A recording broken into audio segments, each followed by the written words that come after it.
bato kag sulit nga summer destination ang inyo ginapangita mga kapuso. Lagaw ta upod kay Arian sa mabugnaw kag puno sang matahom nga talan-awon sa syudad sang Kabangkalan.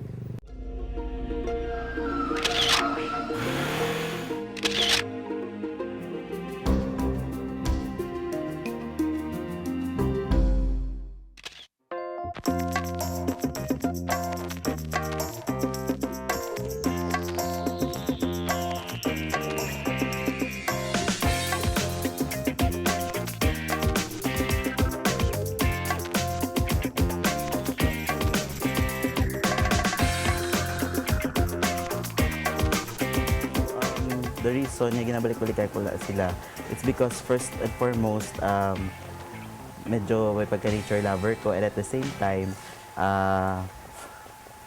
lapit lang sila diri sa city. Tuig 1996 ang una nakatapak ang 22 anyos nga si Eric sa Balikawkaw Highland Resort. Sa 2006 naman sila nadiskubre ang katahom sang Magasu Falls sa syudad sang Kabangkalan.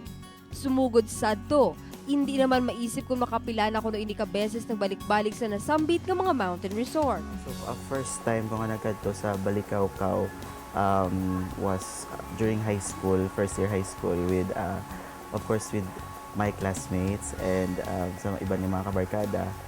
So, muto siyang first time ganyan na-experience ko ang beauty sa Balikawkaw. Gani sino ang nagsiling nga ulihin na ang tanan para sa isa ka summer adventure nga hindi gid malipatan.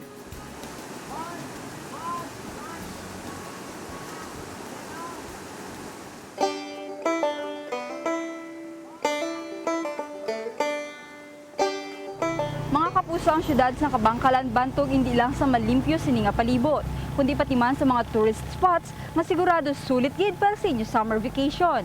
Gani diri sa Rising City of the South, lagaw ta.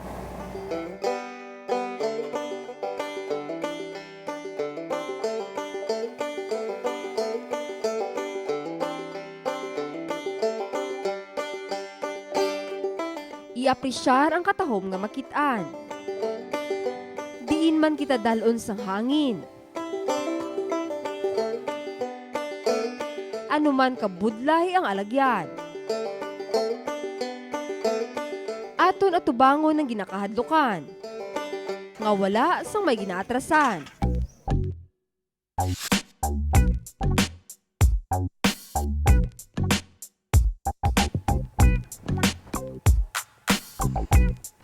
Mga kapuso, first time ko ni mag-try isang zipline. 400 meters ko lang kalabaon sa zipline diri sa Balikawkaw Highland Resort.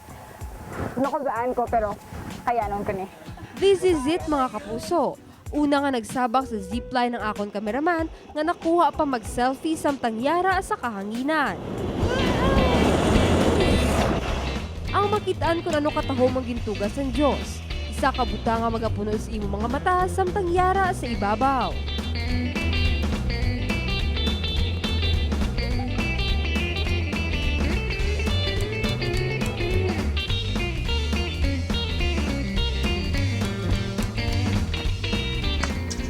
Ulit mga kapuso.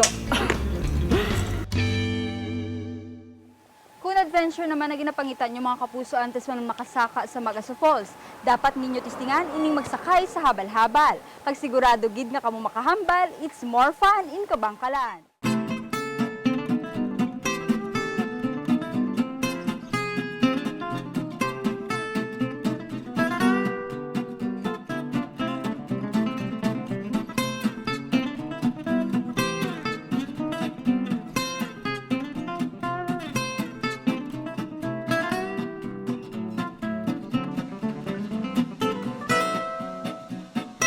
Maghampa nga wala sang untat. Ibutang sa pinsar ang manami kag positibo nga mga butang.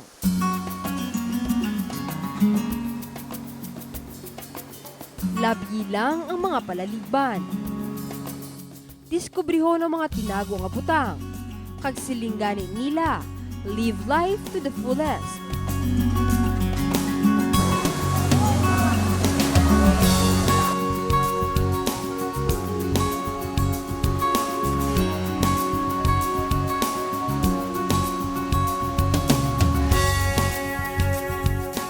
kada paglagaw.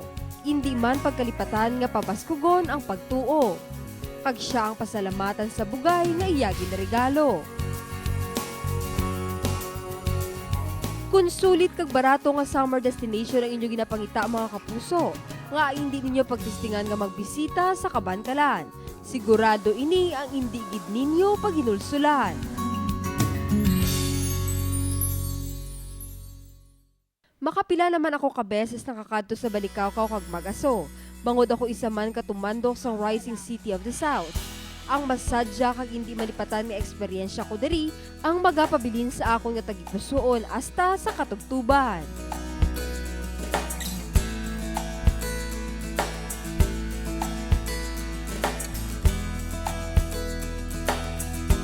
Aryan Jane Gasataya para sa Issue Subong.